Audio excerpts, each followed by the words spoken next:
भगवान शिव और माता पार्वती के बाद अगर आदर्श गृहस्थ जीवन का कोई बेहतरीन उदाहरण है तो वो महर्षि वशिष्ठ और उनकी पत्नी माता अरुंधति का ही है। वास्तव में श्रीराम से बहुत काल पहले महर्षि वशिष्ठ ने ही एक पत्नी व्रत का उदाहरण स्थापित किया था और कदाचित यही कारण था कि उनकी शिक्षा के आधार पर श्रीराम ने भी इसी व्रत का पालन किया। ब्रह्मा के दाहिने अंग से स्वयंभू मनु उत्पन्न हुए और उनके वाम भाग से शत्रुपा। इन्हीं दोनों से मनुष्यों की उत्पत्ति हुई। दोनों से 2 पुत्र प्रियव्रत एवं उत्तानपाद एवं 3 पुत्रियां आकूति देवहूति एवं प्रसूति हुई। आकूति रुचि प्रजापति एवं प्रसूति दक्ष प्रजापति से ब्याही गई। देवहूति का विवाह महर्षि कर्दम से हुआ और इन दोनों की 10 संतानें हुई, जिनमें से अरुंधति एक थी। एक पुत्र कपिल एवं 9 पुत्रियां कला, अनुसूया, श्रद्धा, हविर्भू, गति, क्रिया, ख्याति, अरुंधति एवं शांति। माता अरुंधति माता अनुसूया की छोटी बहन थी और अपनी बहन की भांति ही महान सती थी। इनका विवाह आगे चलकर महर्षि अत्रि से हुआ।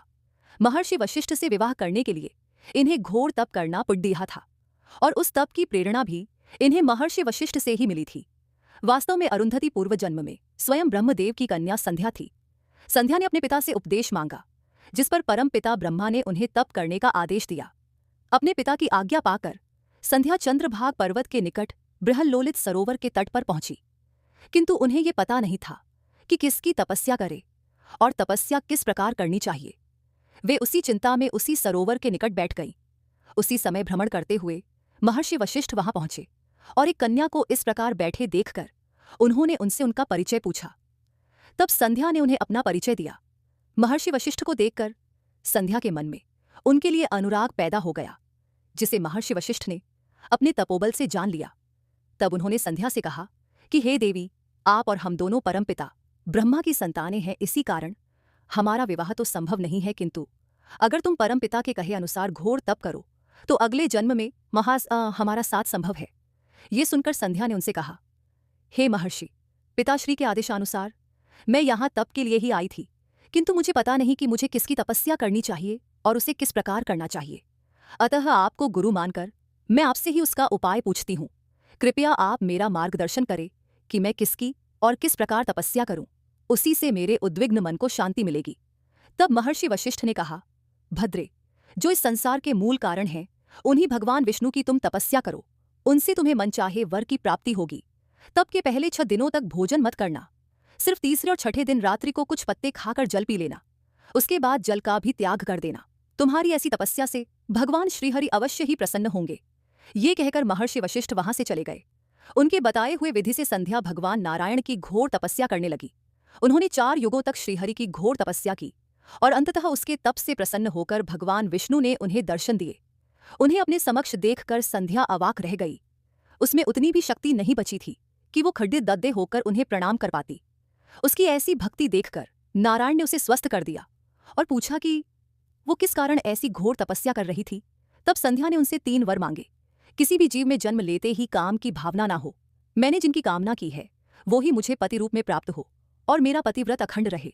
मेरे पति के अतिरिक्त और कहीं भी मेरी सकाम दृष्टि ना हो और उनके अतिरिक्त जो कोई भी मुझे सकाम भाव से देखो वो तत्काल नपुंसक हो जाए। तब श्री हरि ने प्रसन्न होकर कहा, पुत्री, तुमने उचित वरदान मांगा है। मैं तुम्हें वर देता हूं कि अगले जन्म में तुम्हारी इच्छा के अनुसार तुम्हें पति प्राप्त होगा और तुम दोनों कल्प के अंत तक जीवित रहोगे। कोई अन्य पुरुष अगर तुम पर काम दृष्टि डालेगा तो वो तत्काल नपुंसक हो जाएगा। आज के पश्चात किसी भी जीव में जन्म लेते ही काम भावना जागृत नहीं होगी। मनुष्य की 4 अवस्थाओं बाल्य, कौमार्य, यौवन एवं वृद्धावस्था में से अन्य 3 में तो काम भावना जागृत हो पाएगी, किंतु बाल्यावस्था में नहीं। अब तुम जाओ और चंद्रभाग पर्वत के निकट महर्षि मेघतिथि 12 वर्षों से यज्ञ कर रहे हैं, जो आज समाप्त होने वाला है। उसी यज्ञ की अग्नि में तुम अपने शरीर का त्याग करो। मेरे आशीर्वाद से तुम अग्नि की कन्या बन जाओगी और कोई तुम्हें देख नहीं पाएगा। ये कहकर श्रीहरि ने अपने चरणों से संध्या को स्पर्श किया, जिससे वो यज्ञ के हविष्य के रूप में बदल गया और वो अदृश्य हो गई। उसके पश्चात श्रीहरि अंतर्ध्यान हो गए। भगवान विष्णु की कृपा से अदृश्य होकर संध्या महर्षि मेघतिथि के यज्ञ में गई और वहां महर्षि वशिष्ठ को पति रूप में पाने की कामना लेकर उन्होंने यज्ञकुंड में अपना शरीर समर्पित कर दिया। उस अग्नि में भस्म होने के बाद उत्पन्न उनकी पवित्र ऊर्जा को स्वयं सूर्यदेव ने 2 भाग कर सृष्टि के कल्याण हेतु अपने रथ पर स्थापित किया। यही 2 भाग प्रातःकाल और संध्या काल कहलाए। अगले जन्म में वही संध्या महर्षि कर्दम की पुत्री के रूप में जन्मी और उनका नाम रखा गया अरुंधति। जब वो 5 वर्ष की हुई तब स्वयं ब्रह्मदेव ने महर्षि कर्दम को ये आदेश दिया कि इस कन्या को उचित शिक्षा के लिए उसे माता सावित्री और माता बहुला के पास भेज दें। उनकी आज्ञा अनुसार महर्षि कर्दम सावित्री और बहुला से मिले और उन्हें अपनी कन्या सौंप दी। उन दोनों के देखरेख में अरुंधति ने 16 वर्ष में प्रवेश किया और उन्हीं के समान सर्वगुण संपन्न बन गई। एक दिन वो मानस पर्वत पर भ्रमण कर रही थी, जहां उन्होंने महर्षि वशिष्ठ को देखा। उन्हें देखकर उन्हें अपने पूर्वजन्म की बात स्मरण में आई और उन्होंने वशिष्ठ को मन ही मन अपना पति मान लिया। जब माता सावित्री को इस बात का पता चला तो उन्होंने अरुंधति को पुनः महर्षि कर्दम को सौंपा और उनका विवाह महर्षि वशिष्ठ से करने का सुझाव दिया। बाद में उनका विवाह महर्षि वशिष्ठ से हुआ और दोनों सुखपूर्वक अपने आश्रम में रहने लगे। इन दोनों का स्थान सप्तर्षि तारा मंडल में बताया गया है। एक बार महर्षि वशिष्ठ अन्य सप्तर्षियों के साथ 12 वर्ष की घोर तपस्या के लिए चले गए। उस काल में अरुंधति अकेली अपने आश्रम पर ही रही। दैव योग से सप्तर्षियों के जाते ही भयानक दुर्भिक्ष पीड़ित 7 दिनों तक देवी अरुंधति के मुख में अन्न का एक दाना तक नहीं गया। तब उन्होंने केवल वायु पीकर भगवान शिव की आराधना आरंभ की ताकि उनका अंत हो जाए। तब उनकी परीक्षा लेने के लिए 21वें दिन स्वयं महादेव उनके आश्रम में एक वृद्ध के रूप में पधारे। उन्होंने अरुंधति से खाने को कुछ मांगा।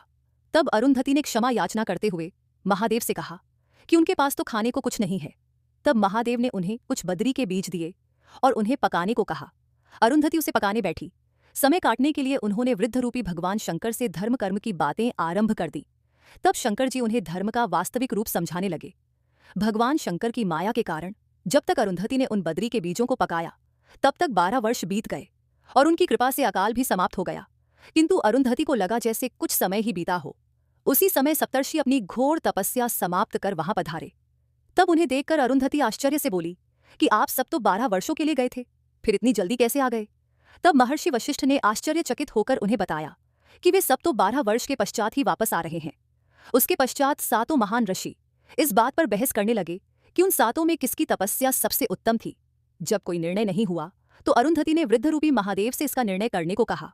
महादेव ने अरुंधति की भक्ति से प्रसन्न होकर उन सभी को दर्शन दिए और कहा कि आप 7 ऋषियों की सम्मिलित तपस्या से भी अधिक कठोर व्रत अरुंधति का है। मैंने जो ज्ञान अरुंधति को दिया है, आप सभी ऋषि उस ज्ञान को इनसे प्राप्त करें और जगत में उसका प्रचार करें। ये कहकर महादेव अंतर ध्यान हो गए।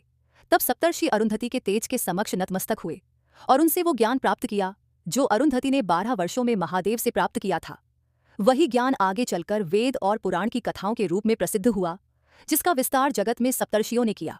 माता अरुंधति से ही वार्तालाप करते हुए महर्षि वशिष्ठ ने राजर्षि विश्वामित्र को ब्रह्मर्षि विश्वामित्र कहकर पुकारा था।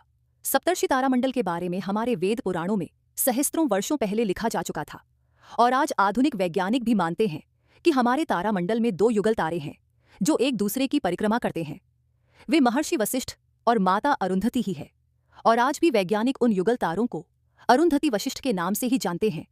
धन्य है ऐसी महान सती जिनकी महिमा से हमारा भारतीय समाज ओतप्रोत है।